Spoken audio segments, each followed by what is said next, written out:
नमस्कार, आप देख रहे हैं न्यूज़ 1 इंडिया। मैं हूं आपके साथ उन्नति भटनागर। बुलेटिन का आगाज बड़ी खबर के साथ, जहां आज होगा उत्तराखंड की बेटी का अंतिम संस्कार। श्रीनगर के भक्तियाना घाट पर अंतिम संस्कार होगा। सुबह 8 बजे अंतिम संस्कार की प्रक्रिया शुरू होगी। कल पैतृक गांव पहुंचा था बेटी का शव। तो देखिए, अंकिता का आज अंतिम संस्कार किया जाएगा। उत्तराखंड की बेटी, कल पैतृक गांव बेटी का शव पहुंचा था और आज उसका अंतिम संस्कार किया जाएगा। श्रीनगर के भक्तियाना घाट पर उसका अंतिम संस्कार होगा। सुबह 8 बजे अंतिम संस्कार की प्रक्रिया शुरू हो जाएगी। कल पैतृक गांव पहुंचा था बेटी का शव, कल बरामद किया गया, जिसके बाद उसकी शिनाख्त कराई गई और आज अंतिम संस्कार किया जाएगा। तो उत्तराखंड की बेटी जो बड़े धोखे का शिकार हुई, आज उसका अंतिम संस्कार किया जाएगा। श्रीनगर के भक्तियाना घाट पर यह अंतिम संस्कार किया जाएगा और इसकी प्रक्रिया सुबह 8 बजे से शुरू होगी। तो वहीं कल ही पैतृक गांव पहुंचा था बेटी का शव। तो देखिए, हाई प्रोफाइल ये पूरा केस रहा, अंकिता मर्डर केस। और अब इस पूरे मामले की जहां एक तरफ जांच की जा रही है, तो वहीं आज उत्तराखंड की बेटी का अंतिम संस्कार किया जाएगा। चलिए, हमारे विशेष संवाददाता सुदीप जैन हमारे साथ जुड़ गए, सीधा उन्हीं का रुख करते हैं। सुदीप, क्या जानकारी? देखिए, आज अंतिम संस्कार किया जाएगा उत्तराखंड की बेटी का। जी, पोस्टमार्टम के बाद कल अंकिता का शव उनके गांव श्रीनगर ले जाया गया था, जहां पर्याप्त व्यवस्था करते हुए, सुरक्षा बल पर्याप्त संख्या में तैनात करते हुए और जिस घाट पर अंतिम संस्कार होना है, सभी पर्याप्त व्यवस्थाएं सुनिश्चित कर ली गई हैं और आज सुबह 10 बजे अंतिम संस्कार किया जाएगा। एक अनुमान के मुताबिक स्थानीय लोगों के साथ ही बहुत बड़ी संख्या में लोग इस अंतिम संस्कार में बेटी को अंतिम विदाई देने के लिए शामिल हो सकते हैं। ये अभी तक जानकारी है। बिल्कुल। और सुदीप, कितने बजे ये अंतिम संस्कार होगा? बताया जा रहा है कि 8 बजे प्रक्रिया शुरू होगी अंतिम संस्कार की। जी, ये सुबह जो हिंदू रीति रिवाज के मुताबिक सुबह जो 10 बजे तक ये अंतिम संस्कार की प्रक्रिया है, ये संपन्न हो जाएगी और जिलाधिकारी और एसएसपी समेत स्थानीय विधायक भी अंतिम संस्कार में मौजूद रहेंगे, जो अभी तक की जानकारी है। बिल्कुल ठीक है सुदीप, बहुत शुक्रिया आपका तमाम अपडेट के लिए।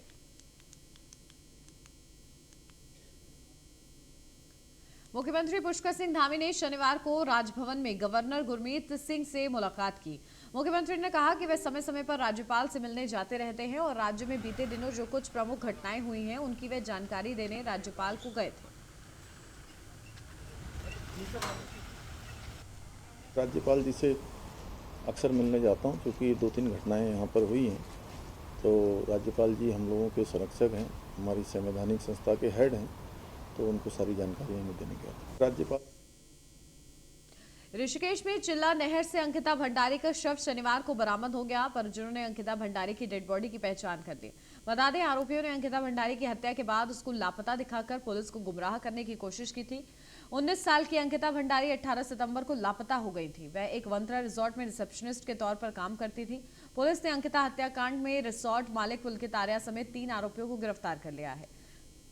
अंकिता भंडारी का शव बरामद होने के बाद सीएम पुष्कर सिंह धामी ने ऐलान किया है कि इस पूरे मामले की आईजी पी रेणुका देवी के नेतृत्व में एसआईटी जांच करेगी और दोषियों को कड़ी सजा दिलवाई जाएगी। मुख्यमंत्री ने कहा है कि आरोपियों के गैर कानूनी रूप से बने रिसोर्ट पर बुलडोजर द्वारा कार्रवाई भी शुक्रवार देर रात की गई है।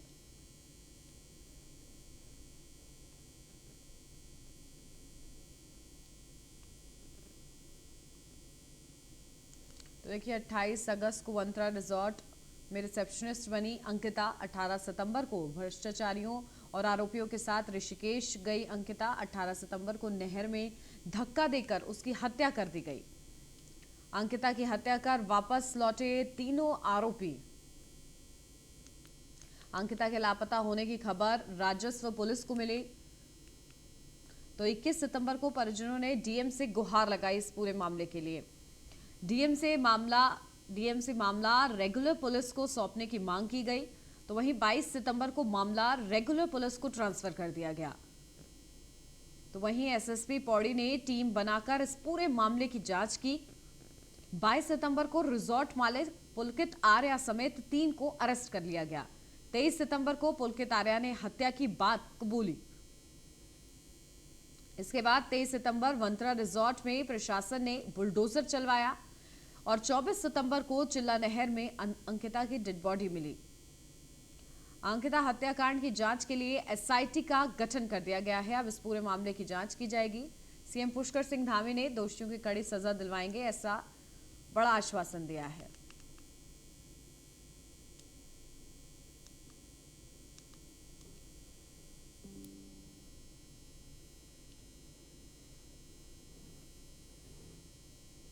मुख्यमंत्री पुष्कर सिंह धामी ने अंकिता हत्याकांड पर मीडिया से खुलकर बातचीत की है। मुख्यमंत्री ने कहा है कि घटना संज्ञान में आने के बाद से ही सरकार ने तो रिपोर्ट पर कार्रवाई करते हुए एक बड़ा संदेश दिया है। मुख्यमंत्री पुष्कर सिंह धामी का कहना है कि मामले में जल्द से जल्द आरोपियों को सजा मिले, इसके लिए सरकार फास्ट ट्रैक कोर्ट में जाने से कोई गुरेज नहीं करेगी। कोई भी आरोपी बख्शा नहीं जाएगा।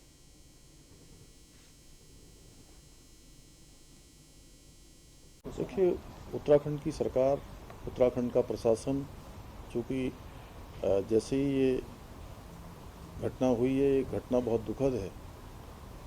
सरकार के लोग भी, मैं स्वयं मुख्य सेवक होने के नाते इस घटना के बारे में पूरी तरह से हम लोग जो भी कार्रवाई हो सकती है उन सभी कार्रवाइयों को कर रहे हैं और इसमें किसी को कतई भी संशय नहीं होना चाहिए कि कोई भी इस पर बचने वाला है।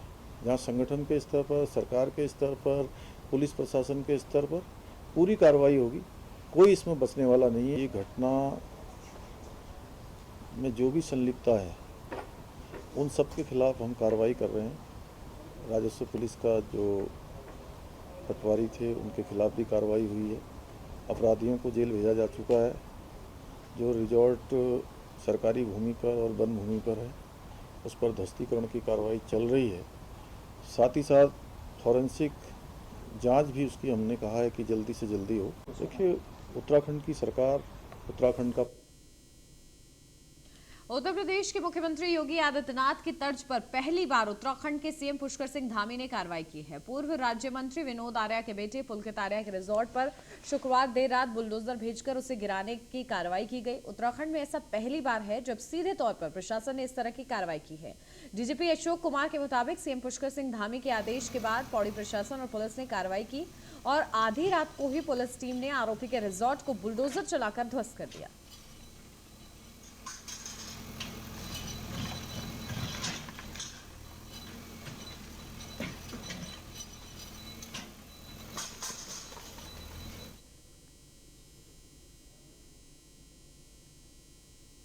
सरकार ने किया दावा, जो कहा करके दिखाया। योगी सरकार के दूसरे कार्यकाल को 6 महीने अब पूरे हो गए हैं। 6 महीने में लोक कल्याण संकल्प पत्र को पूर्ण करने पर फोकस रहा।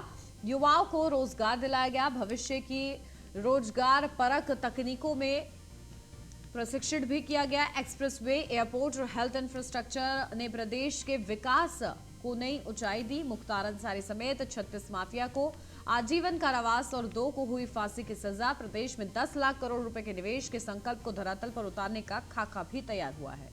तो देखिए, सीएम योगी के दूसरे कार्यकाल को यानी कि 2.0 कार्यकाल को 6 महीने पूर्ण हो चुके हैं और इस दौरान जो फोकस रहा कि जो संकल्प पत्र में बड़े वादे किए गए थे उनको पूरा किया गया और उसी पर फोकस रहा सरकार का। और साथ ही साथ किस तरीके से कानून व्यवस्था मजबूत की गई, निवेश का बड़ा लक्ष्य निर्धारित किया गया है और आगे भी लगातार विकास की जो एक रूपरेखा तैयार की गई है उसी पर आगे बढ़ रहा है पूरा प्रशासन और पूरी जो तैयारियां हैं, पूरी जो व्यवस्थाएं हैं वो उस ओर आगे बढ़ रही हैं जो सोर विकास है। तो देखिए किस तरीके से रोजगार से लेकर सीएम योगी आदित्यनाथ ने निवेश, ताकि ज्यादा से ज्यादा निवेशक उत्तर प्रदेश की तरफ आकर्षित हों, इसके लिए बड़े आयाम स्थापित किए हैं और महज 6 महीने में विकास के कई कार्य हुए हैं। तो युवाओं को रोजगार दिलाया गया। भविष्य की रोजगार परक तकनीकों में प्रशिक्षण भी किया गया। एक्सप्रेसवे हो, एयरपोर्ट हो या फिर हेल्थ इंफ्रास्ट्रक्चर हो, प्रदेश के विकास को एक नई ऊंचाई दी। और चलिए सीधा रुख करते हैं, हमारे संवाददाता अश्विनी द्विवेदी हमारे साथ जुड़ गए हैं। अश्विनी, देखिए 2.0 कार्यकाल के सीएम योगी आदित्यनाथ के 6 महीने पूरे हुए और इस 6 महीने में कोशिश यही रही है कि विकास के जो काम है वो स्थापित किए जाएं और आने वाले समय में भी विकास होता रहे, ये सुनिश्चित करने के लिए बड़े डेवलपमेंट पर खास तौर से ध्यान दिया गया है। आगे क्या कुछ प्राथमिकता सीएम योगी आदित्यनाथ की रहेगी? बिल्कुल, मुख्यमंत्री योगी आदित्यनाथ के दूसरे कार्यकाल के 6 महीने का समय पूरा हो चुका है। ऐसे में तमाम जो वादे और दावे चुनाव से पहले किए गए थे भारतीय जनता पार्टी की ओर से, कहीं ना कहीं उन पर काम किया जा रहा है। लमसम 130 जो वादे किए गए थे, जो पत्र बना था उसमें कि जनता के चुनाव अगर जीतते हैं दोबारा से तो उनको पूरा किया जाएगा। 97 ऐसे वादे रहे जो जब सदन चला था, बजट हुआ था, उस दौरान उसमें शामिल किया गया था। निश्चित तौर पर योगी सरकार का दूसरा कार्यकाल अभी तक का जो बेहद अच्छा रहा। कहीं ना कहीं तमाम उपलब्धियां जुड़ी, चाहे निवेश के क्षेत्र में हो, चाहे शिक्षा के क्षेत्र में हो, चाहे स्वास्थ्य के क्षेत्र में या सड़क के क्षेत्र में। निश्चित तौर पर बुंदेलखंड जो एक्सप्रेस वे था, सरीखा बड़ा एक्सप्रेस वे, जो तमाम जिलों को जोड़ेगा, 10 से ज्यादा जिलों को एक साथ जोड़ेगा और कहीं ना कहीं चित्रकूट से लेकर के इटावा तक के जो कहीं ना कहीं समस्याएं थी वो खत्म करने का काम इस कार्यकाल में हुआ। लमसम 54,800 करोड़ के आसपास का बजट जो है जो संकल्प पत्र में घोषणाएं की गई थी उनके लिए आरक्षित किया गया। पिछले 6 महीने में 1 लाख करोड़ से ज्यादा का जो है गन्ना किसानों का भुगतान किया गया। कानून व्यवस्था को लेकर के कहें तो कानून व्यवस्था को लेकर के बड़ी चोट की गई। नारकोटिक विभाग को एक्टिव किया गया, उसको लेकर के तमाम जो माफिया थे उत्तर प्रदेश में, चाहे वो ड्रग माफिया हो, चाहे शराब माफिया हो, उन पर नकेल कैसे गई। साथ ही साथ अगर बात करें जो कानून व्यवस्था को लेकर के लगातार योगी सरकार अपनी बात कहती है और पिछला कार्यकाल रहा हो, पिछला कार्यकाल में समाप्त हुआ जब चुनाव हुआ तो उस दौरान भी योगी सरकार ने सिर्फ सबसे ज्यादा कानून व्यवस्था की बात की और निश्चित तौर पर उत्तर प्रदेश की जनता ने उसको सराहा और एक बार फिर से उनको मौका दिया। निश्चित तौर पर अगर बात करें उत्तर प्रदेश में लगातार स्वास्थ्य के लिए काम किया जा रहा है। हाल ही में भी देखा गया कि नए मेडिकल कॉलेज बनाने की घोषणा की गई, नए तहसीलें बनाई गई हैं, नए ब्लॉकों को डेवलप किया जा रहा है, नगर पंचायतों का जो है नगर पालिकाएं हैं उनका सीमा विस्तार किया गया। पिछले 6 महीने में नई नगर पंचायतों का तोहफा तमाम जिलों को दिया गया।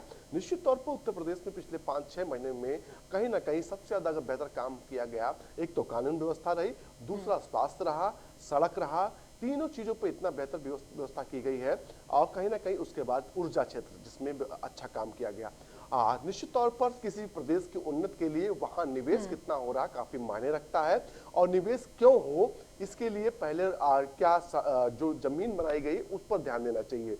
किसी भी प्रदेश में निवेश के लिए सबसे पहले वहां की कानून व्यवस्था बेहतर होनी चाहिए, उसके बाद वहां की सड़कें बेहतर होनी चाहिए, वहां की बिजली बेहतर होनी चाहिए। पिछले 5 साल का योगी सरकार का जो कार्यकाल रहा इसी पर काम किया गया, देखा गया, उसके बाद इन्वेस्ट आना शुरू भी हुआ और ये कार्यकाल है उसको और बेहतर किया जा रहा है। ज्यादा से ज्यादा जो है निवेश उत्तर प्रदेश में आए, जैसे 1 ट्रिलियन की जो इकोनॉमी का सपना उत्तर प्रदेश देख रहा है उसको पूरा किया जाएगा। अभी अगले साल ही एक समिट होनी है जिसको लेकर के तमाम जो मंत्रीगण हैं, मुख्यमंत्री खुद विदेशों जाएंगे, 17 देशों की यात्रा करेंगे और 17 देशों में लोगों से कहेंगे कि उत्तर प्रदेश में आइए और अपना निवेश कीजिए। मुख्यमंत्री भी इस यात्रा में शामिल होंगे, दुबई से यह यात्रा शुरू होगी और किसी एक देश में मुख्यमंत्री भी पैदल मार्च करेंगे और वहां से लोगों को कहेंगे कि हमारे देश में आइए, हमारे प्रदेश में आइए, वहां पर तमाम डेवलपमेंट के जो है करने के रास्ते हैं। साथ ही साथ उत्तर प्रदेश पिछले 6 महीने में ओडीओपी को लेकर के काम किया गया। ODOP, one district one product, आज पोर्टल बनाकर लमसम 20,000 ऐसे प्रोडक्ट्स हैं ओडीओपी के जो ऑनलाइन बेचे जा रहे हैं। निश्चित तौर पर उत्तर प्रदेश की उपलब्धता है और कहीं ना कहीं प्रधानमंत्री ने भी इसकी तारीफ की ओडीओपी की और केंद्रीय तमाम एजेंसियां उन्होंने भी तारीफ की कि ओडीओपी के माध्यम से कहीं ना कहीं उत्तर प्रदेश में स्वरोजगार जो एकदम खत्म हो चुका था उसको बढ़ावा दिया जा रहा है। साथ ही साथ विभिन्नता वाली जो मार्केट है उसको एक साथ लाया जा रहा। निश्चित तौर पर उत्तर प्रदेश में अगर बात करें कानून व्यवस्था को लेकर के, चाहे तमाम बड़े माफिया हो, चाहे वो मुख्तार अंसारी हो, चाहे वो अतीक अहमद हो या तमाम पश्चिमी क्षेत्र के माफिया हो, लगातार उन पर कार्रवाई, कई करोड़ की उनकी जो संपत्ति उसको जब्त किया जा चुका है और लगातार कार्रवाई को दौर जारी है। निश्चित तौर पर 6 महीने का कार्यकाल रहा। जब मुख्यमंत्री ने शपथ ग्रहण किया था उसके बाद ही तमाम मंत्रियों विभागों से पूछा था कि उत्तर प्रदेश के लिए आपका विजन क्या है और उस विजन को उसका प्रेजेंटेशन मुख्यमंत्री ने लिया था। निश्चित तौर पर उसी विजन पे काम हो रहा है, जो विजन पहले 1 महीने के लिए बिल्कुल। तय और किया गया देखिए था, फिर 6 अश्विनी, महीने के लिए, ऐसे फिर 1 साल इन के लिए। तमाम कामों के साथ साथ जिस तरीके से प्रधानमंत्री नरेंद्र मोदी ने आह्वान किया था कि आत्मनिर्भर की ओर भारत को बढ़ना होगा, तो कहीं ना कहीं सीएम योगी आदित्यनाथ भी लगातार आत्मनिर्भर प्रदेश को बनाने में जुटे हुए हैं। बिल्कुल किसी भी प्रदेश या कि देश को आगे बढ़ाने के लिए, उसकी इकोनॉमी को आगे बढ़ाने के लिए और कहीं ना कहीं अपनी पहचान बनाने के लिए आत्मनिर्भर होना बहुत जरूरी है। क्योंकि जब तक विदेशों से हम लोग खरीदारी करते रहेंगे तो सिर्फ एक मार्केट बन के रह जाएंगे, लेकिन हमें कब व्यापारी बनना है ये हमें खुद तय करना होगा। पिछले 5 सालों का या देखिए 8 सालों में केंद्र में जो है मोदी सरकार रही और पिछले 5 साल से ज्यादा का समय हो गया उत्तर प्रदेश में योगी सरकार। जब प्रधानमंत्री लगातार विशेष को कहते रहते हैं कि अपने डिस्ट्रिक्ट का, अपने प्रदेश की जो खूबियां हैं उनको निखारिए। वन डिस्ट्रिक्ट वन प्रोडक्ट एक ऐसा माध्यम है जिससे प्रदेश में भी प्रदेश का भी नाम बढ़ेगा, देश का नाम भी। आज उत्तर प्रदेश एक बड़ा व्यापार ओडीओपी के माध्यम से कर रहा है, वो प्रदेश के अंदर भी कर रहा है, देश के अंदर भी कर रहा है, यहाँ तक विदेशों को चीजें भेज रहा है। अभी हाल ही में एक फैसला लिया गया था, उत्तर प्रदेश के अंदर तमाम इकाइयां लगाई जाएंगी, जो सामान है वो उत्तर प्रदेश के अंदर खुद बनाए जाएंगे, जिसमें सबसे ज्यादा इलेक्ट्रॉनिक का सामान होगा। निश्चित तौर पर इलेक्ट्रॉनिक का सामान सबसे ज्यादा हम विदेशों से खरीदते हैं, जबकि हमारे पास सारी सुविधाएं हैं, सारी सब कुछ है, लेकिन इस पर किसी सरकार ने ध्यान नहीं दिया। निश्चित तौर पर बिल्कुल। तो देखिए लगातार अश्विनी, उत्तर प्रदेश जो है उत्तम प्रदेश बनने की दिशा में आगे बढ़ रहा है और लगातार सीएम योगी आदित्यनाथ का यही प्रयास है। जो तमाम महत्वपूर्ण बातें आपने भी बताई, बहुत शुक्रिया अश्विनी आपका तमाम जानकारी के लिए। सीतापुर से अगली खबर, जहां गोलीकांड का सीसीटीवी फुटेज सामने आया है। स्कूल प्रबंधक को छात्र ने दिन दहाड़े गोली मारी, थप्पड़ मारने से गुस्साए इंटर के छात्र ने 3 गोली मारी। तो वहीं स्कूल प्रबंधक के सिर और जांघ में गोली लगी। तो वहीं सदरपुर में जहांगीराबाद के आदर्श रामस्वरूप इंटर कॉलेज का ये पूरा मामला बताया जा रहा है, जहां सदरपुर में जहांगीराबाद के आदर्श रामस्वरूप इंटर कॉलेज के प्रधानाचार्य को इंटर के छात्र ने गोली मार दी। गोली सिर और जांघ में लगी है।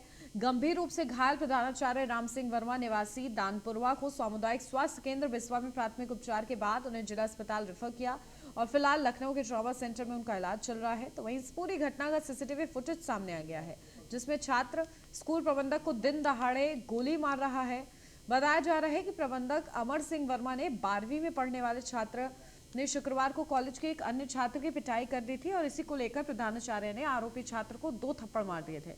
प्रधानाचार्य राम सिंह वर्मा कॉलेज के पास जैसे ही पहुंचे उसी समय छात्र ने उन्हें गोली मार दी। तो वहीं छात्र ने राम सिंह पर 3 फायर किए। गोली सिर और जांघ में लगी। प्रधानाचार्य की हालत गंभीर है। लखनऊ में फिलहाल उनका उपचार चल रहा है।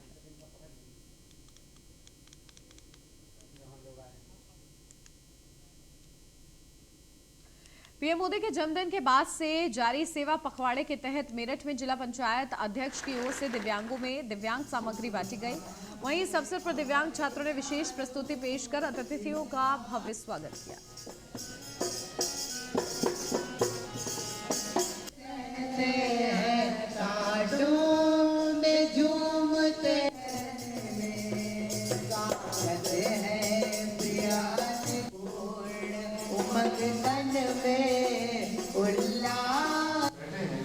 अच्छा कार्यक्रम सीएम योगी के निर्देश के बाद गोंडा में डीएम और पीडब्ल्यूडी के अधिकारी डेमवा घाट पहुंचे और बाढ़ की चपेट में आए सड़क के किनारे बसे गांव का जायजा लिया गया। परेशान लोगों की बीते 10 दिन से ना खाना मिल रहा है ना ही पानी। अफसर तरवरगंज से ही बाढ़ देखकर लौट जाते थे। दरअसल फैजाबाद से जोड़ने वाली डेमवा रोड का 1/3 हिस्सा नदी में समा गया है।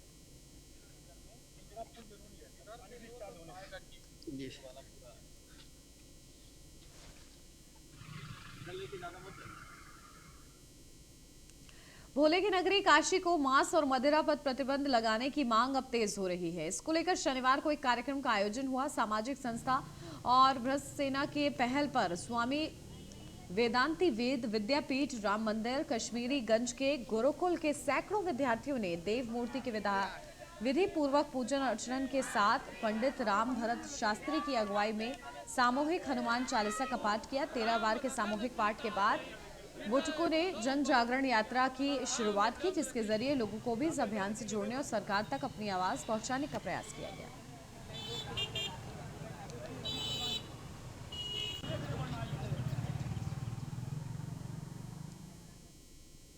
कमिश्नर डॉक्टर लोकेश एम और डीआईजी सुधीर कुमार सिंह, जिलाधिकारी अखिलेश सिंह, एसएसपी डॉक्टर विपिन ताड़ा ने सिद्धपीठ माता शाकुंभरी देवी पहुंचकर सुरक्षा व्यवस्था का जायजा लिया। नवरात्रि मेले में सुरक्षा व्यवस्था के लिए संबंधित अधिकारियों को दिशा निर्देश भी दिए। तो वहीं नदी की तलहटी में दुकानें नहीं लगाने के भी निर्देश दिए गए हैं। आपको बता दें कि सिद्धपीठ शाकुंभरी देवी में आई बाढ़ में बहने से महिला की मौत के बाद प्रशासन पूरी तरह से अलर्ट पर है।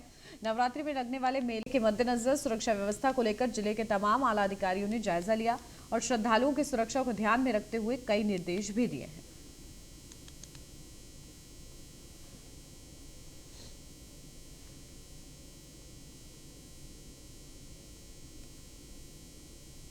हापुड़ के दिल्ली रोड स्थित प्रकाश एजेंसी में सेवा पखवाड़ा के तहत दिव्यांग जन सशक्तिकरण विभाग द्वारा दिव्यांगजनों को कृत्रिम अंग एवं सहायक उपकरण वितरण कैंप का आयोजन किया गया। कार्यक्रम में मुख्य अतिथि केंद्रीय मंत्री जनरल वीके सिंह और मेरठ हापुड़ सांसद राजेंद्र अग्रवाल ने दिव्यांगजनों को ट्राईसाइकिल वितरित की। इस मौके पर जनरल वीके सिंह ने कहा कि दिव्यांग अपने में खुद सामर्थ्य हैं, जरूरी है कि उसको उसकी शक्ति का एहसास होना चाहिए, इसलिए सहानुभूति के बजाय उन्हें सामर्थ्य बनाने की चेष्टा करें।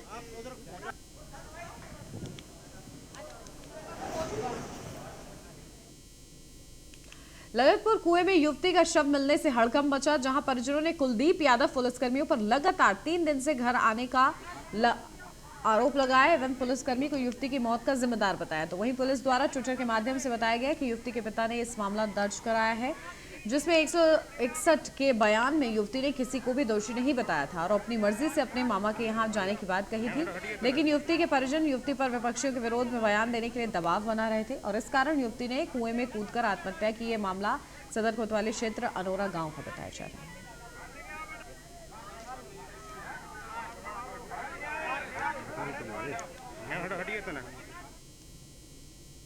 हमीरपुर में मुस्कुरा कस्बे में टूटी सड़कों पर बारिश का पानी जमा होने से स्थानीय लोगों को काफी परेशानियों का सामना करना पड़ा है।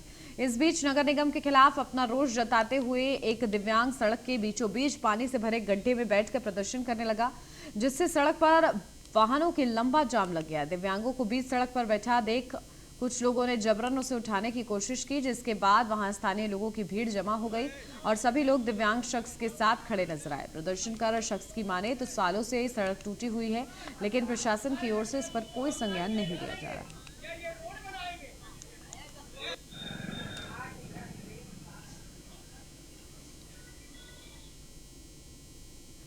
पीलीभीत के पोटराखाला गांव में मोबाइल खरीद में पैसे के लेन देन को लेकर दो पक्षों में जमकर मारपीट हुई। पीड़ित मोबाइल दुकानदार सलमान अंसारी ने थाने पर तहरीर दी है और कहा है कि उसकी दुकान पर रेहान नाम का लड़का मोबाइल खरीदने आया, पैसे कम देकर मोबाइल खरीदना चाह रहा था।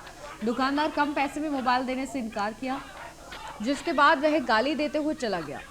कुछ देर बाद वापस अपने दोस्तों के साथ आकर दुकान में घुसते ही मारपीट चालू कर दी और इस पूरी घटना का दुकान में लगे सीसीटीवी कैमरे में कैद हो गई, जिसमें साफ तौर पर दिख रहा है दुकानदार खड़ा है और कुछ लड़के लाठी डंडे लेकर आते हैं और दुकानदार से मारपीट करने लगते हैं। दुकानदार की तहरीर पर 5 लोगों के खिलाफ मुकदमा दर्ज कर लिया गया है।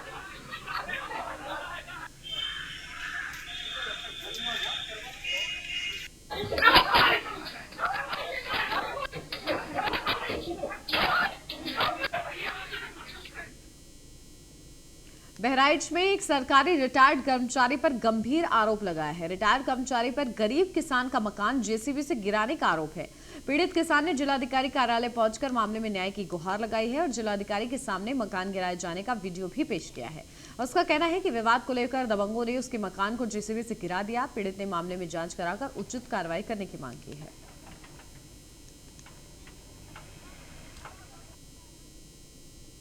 और इसी के साथ इस बुलेटिन में फिलहाल बस इतना ही। खबरों का सिलसिला आगे भी जारी है। आप देखते रहिए न्यूज़ 1 इंडिया।